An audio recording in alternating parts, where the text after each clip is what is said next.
There are many ways to get the things that we want for ourselves in our lives. But basically, it all begins with how we choose to think. As you think, so shall you be. I don't know why you do what you do. What is your motive for action? What is it that drives you in your life today, not 10 years ago, or are you running the same pattern? Or your web? The needs, the beliefs, the emotions that are controlling you. For two reasons. So there's more of you to give. Yeah, cheap too. We all want to do it, but I mean give. Because that's what's going to fill you up. And secondly, so you can appreciate, not just understand, that's intellectual, that's mind, but appreciate what's driving other people. It's the only way our world's going to change. Everyone's going to hit adversity. Everyone's going to hit adversity. It's how you deal with that adversity. And the key word is you, not letting somebody else deal with that adversity. You have to deal with that adversity. And how you deal with it. Are you going to fight through it, or are you going to curl up and just roll over into the corner? It's going to pretty much determine how the rest of your development from a mental standpoint is going to carry you.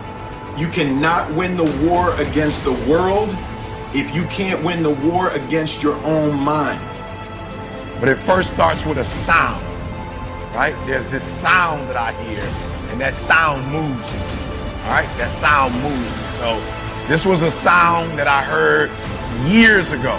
And there are times in my life where I just stop and I play this sound because it does something for me internally. It moves me.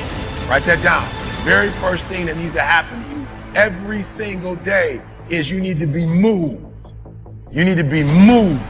Whatever it is that you can do literally to incite it. Listen to me very closely. When I say find something that moves you, what most of you do wrong is you're waiting for something to move you. Instead of creating the thing every day that moves you. And the reason why I say find something that moves you, because what separates humans is our effort. There's some of us, we give 70% to what we do. Some of us 80%, some of us 90%, some of us 100%, some of us 120%. And so when you move and you are moved, it allows you to operate at a whole different level. We kind of have this idea that, well, you're free as a child, and then you have a certain delightful, wonderful, positive freedom as a child, and then that's given up as you approach adulthood. But the truth of the matter is that you have a lot of potential as a child, but none of that is capable of manifesting itself as freedom before you become disciplined. And discipline is a matter of the imposition of order, and the order is necessary, especially for people who are hopeless and nihilistic. And lots of people are hopeless and nihilistic, way more people than you think. And part of that is because no one's ever really encouraged them. And so the book is in part a matter of encouragement. It's like, lay a disciplinary structure on yourself, get the chaos in check, and then you can move towards a state that's freer, because it's discipline first. Like, look, if you're going to become a concert pianist, there's going to be several thousand hours of extraordinarily disciplined practice. That's the imposition of order on your potential, let's say. But what comes out of that is a much grander freedom. And so in virtually every freedom that you have in life that's true freedom is purchased at the price of discipline. At some point, you got to start winning. You can't always look for other people to help you. Other people got their own problems. They got their own shit they got to deal with. They're trying to achieve their own goals. They are willing to assist, but after a while, if you constantly looking for assistance, constantly looking for help, it's on you. Your failure and your success is on you.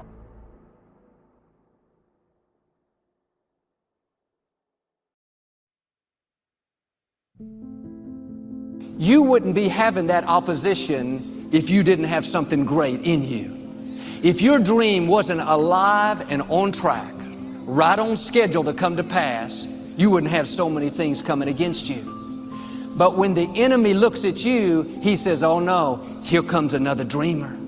Here comes another person full of faith, believing that they have seeds of greatness, not moved by their circumstances, not upset because they have a delay. They're a dreamer. They know they have the favor of God. They know because they believe all things are possible. They know God can make a way when they don't see a way. Friends, when you're a dreamer, you're dangerous to the enemy. You give him a nervous breakdown. He knows you're headed to a new level. He knows you're coming into overflow. He knows you're going to set a new standard for your family. And here's the most important thing. He knows there's nothing he can do to stop you. The forces that are for you are greater than the forces that are against you. But he will work overtime trying to convince us to settle, to give up, to stay where we are. You have to remember this principle. When negative things happen, that's not stopping your destiny. That's a sign that you're on your way to your destiny. Every delay, the setbacks, the disappointment, that didn't stop your dream. It's all a part of the process. Say, birds of a feather flock together. You run around with losers, you will end up a loser. Unconsciously, you will pick up their ways, you'll pick up their habits, you'll pick up, most importantly, their attitude about life. If you're around cynical, negative people all the time, you will become cynical and negative.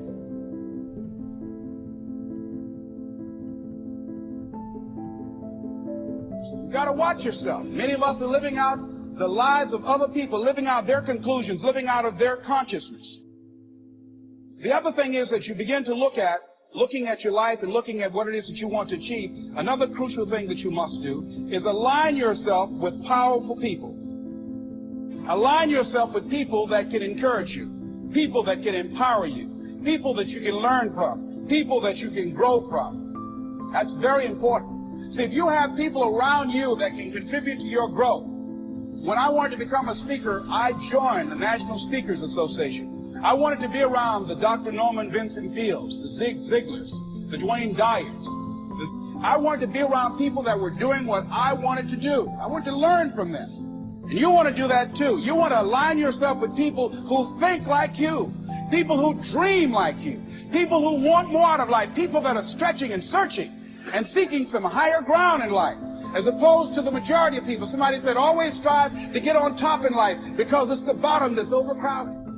And so you don't want to be on the bottom. See, it's easy to be on the bottom. It doesn't take any effort to be a loser. It doesn't take any motivation, any drive in order to stay down there on a low level. But it calls on everything in you, ladies and gentlemen. You have to harness your will to say, I'm going to challenge myself. Sometimes I have to pull myself out of bed and say, come on, Les. Things I know I should do, I don't do. Things I shouldn't do, I do. I found that the biggest enemy you have to deal with is yourself. There's an old African proverb that says, if there's no enemy within, the enemy outside can do us no harm. I need to practice. Remember, before the day comes, you got to practice. You cannot be standing at the free throw line playing professional basketball in the 7th game of the NBA championship and to hope right then you're going to be practicing. Practice is too late. Larry Bird used to, the great basketball player, he used to shoot, 1,000 free throws, 8 in the morning. My friend Don Ravine trains a lot of the pro basketball players. LeBron James, he trains Durant, Kobe, Chris Paul. And he says these guys are up when everybody else is sleeping, they're practicing.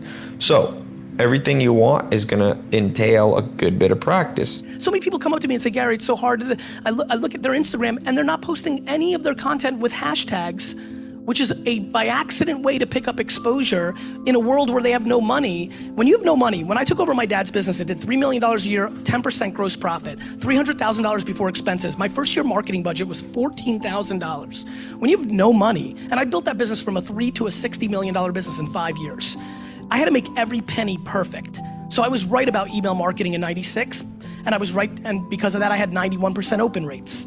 When Google AdWords came out, the day it came out, I paid 5 cents a click for words before anybody bid me up, and I was super right, and that worked. How much is that luck versus preparation, and do you ever get anything wrong? What do you do when you make a mistake? I get everything wrong. It's just that I can't recall it because once it's wrong, I'm moving on to the next thing. Like dwelling on what you up on is the quickest way for the next thing not to work. Right? Yep. So I think I do everything. I mean, you know this is a fun thing to say. Some people in the back know this. I was a breakout YouTube star in the first year, 2006. I decided that the right strategy was to leave YouTube completely and go to Vidler because Vidler offered me equity in their company, and I've left an enormous amount of attention I deviated from my intention thesis to do short-term economics and equity in a company, and I lost. When D-Rock finally came in my life 2 years ago and we started to try to build up my YouTube for the first time, I was sitting on 40,000 followers in a world where I could have had millions if I just stayed the course. So I make mistakes all the time. I'm reorging VaynerMedia every day because it's based on a mistake I made the prior year. I just don't give a fuck about my mistakes. Everybody else cares about your mistakes. If you're worried about your own mistakes, you've already lost.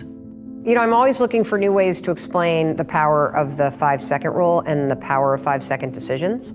And I read something that Tim Ferriss said that really resonated with me. And he had this one line buried in a podcast somewhere that just jumped out, and it's stuck. And what he said is, he said something about how there's a gap between the world and the things that trigger you and your response.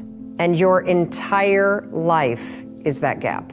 When you start to, this is not what he said, I kind of identified this gap, and I, of course, intrinsically was like, well, absolutely, that's the 5-second window between instinct or stimulus and your reaction. And when you start to understand that your whole life plays out in this 5-second gap, and that there's a gap that's 5 seconds long between fear and courage, and there's a gap that's 5 seconds long between self-doubt and confidence, that is your life. And what's super cool about understanding that your whole life is inside this gap is it's so small, everybody, that you have the ability to control it.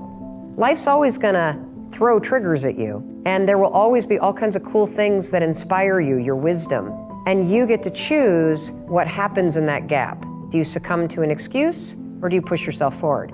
You went to Harvard and you dropped out. Have you ever thought how your life could be better off if you had gotten your Harvard degree? Well, I'm a weird dropout because I take college courses all the time. I love learning company courses and things, so I loved being a student.